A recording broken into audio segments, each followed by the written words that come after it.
All right, I just wanted to get on here and talk real quick about this movie that I just finished watching just literally a few minutes ago. My hair's a little messy right now.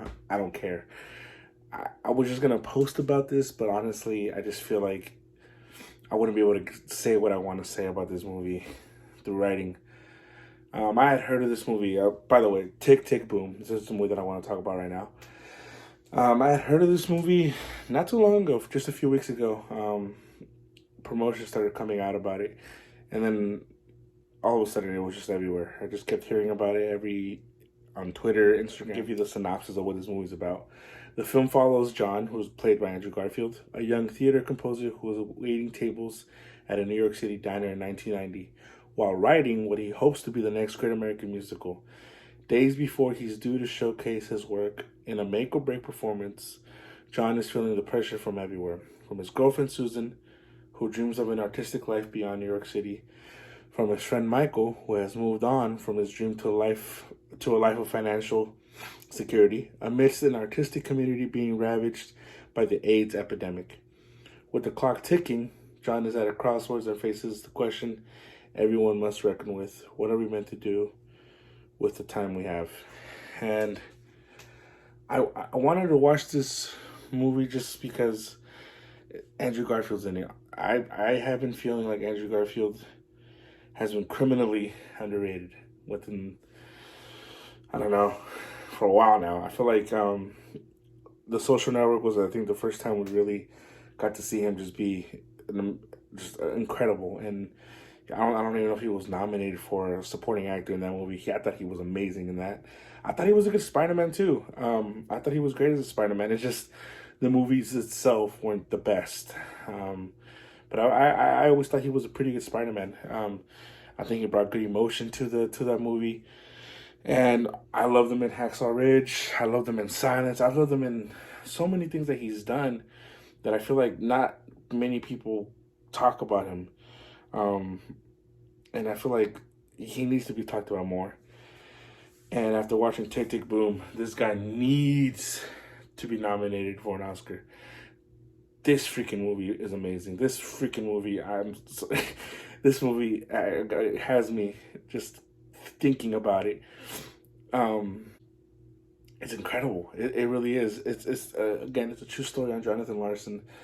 I didn't even know who this guy was. He wrote the music for Rent, or the Broadway the music for Rent. Who I've never seen, but I remember the movie coming out. They made a movie.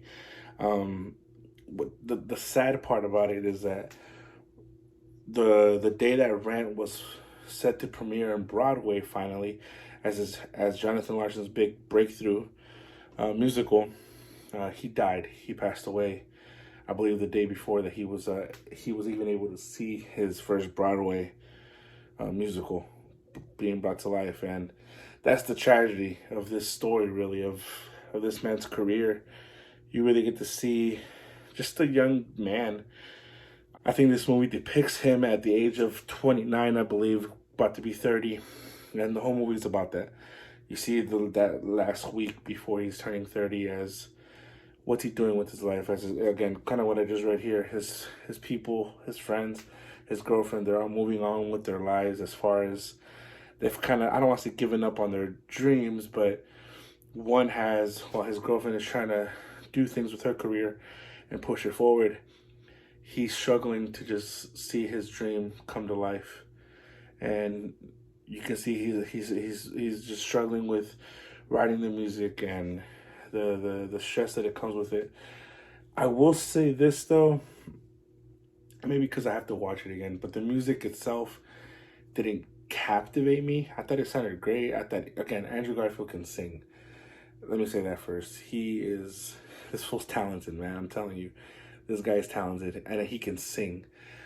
But the music itself didn't captivate me. I think I would have to see it again for it to really capture me like that. The one song that did captivate me was the final song of the movie. And it explores that idea of what are we supposed to do with our time here? Are we to sit doing something we don't love, or are we to pursue the things that we love, even if it's not going to bring us money, even if it's not going to bring us financial security, any stuff like that? and you can see him battle through those things. Now, I will say this: what I do like about what I love about this is that they don't make him seem like he was a perfect person. He wasn't. This was a flawed man. Again, he's struggling with his relationships. He sometimes can come off a jerk, like any real, I guess, any composer, any musical genius or genius of any sorts of when it comes to art, they can come off kind of as jerks. And I feel like Andrew Garfield here did a great job of portraying that. Like, you feel for him and you're rooting for him, but there are moments here where you're also just like, man, he could just be a jerk, and you kind of want him to. You're rooting for him to also keep those friendships, keep that relationship stable. There is a heartbreaking scene. I don't know why it hit me the most when he's talking to his girlfriend, and again, it's right towards the end of the movie on his 30th birthday. At this point, their relationship has already been kind of gone through the ringer, and it's just a moment of them looking at each other. It's heartbreaking to see. Yeah, man, this movie, it definitely was incredible.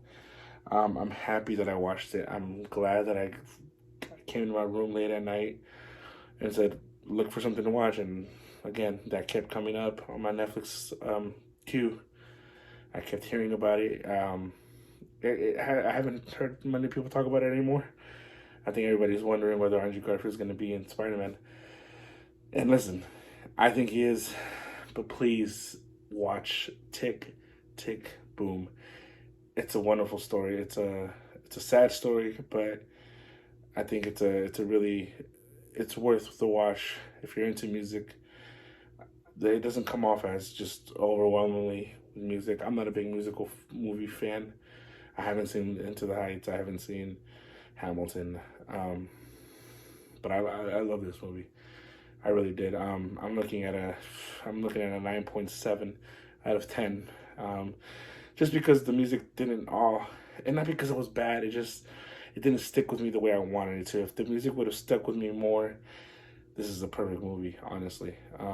Andrew Garfield again. Keep doing what you're doing, man. I don't know if you've even gonna watch this, but dude, I can't wait to see what else you do. I really can't. And that's hopefully fight the villains in the new Spider-Man movie. But hey, let me know what you guys think, man. Have you seen this? Are you gonna watch it? Please watch it. Comment down below if you guys care to do so.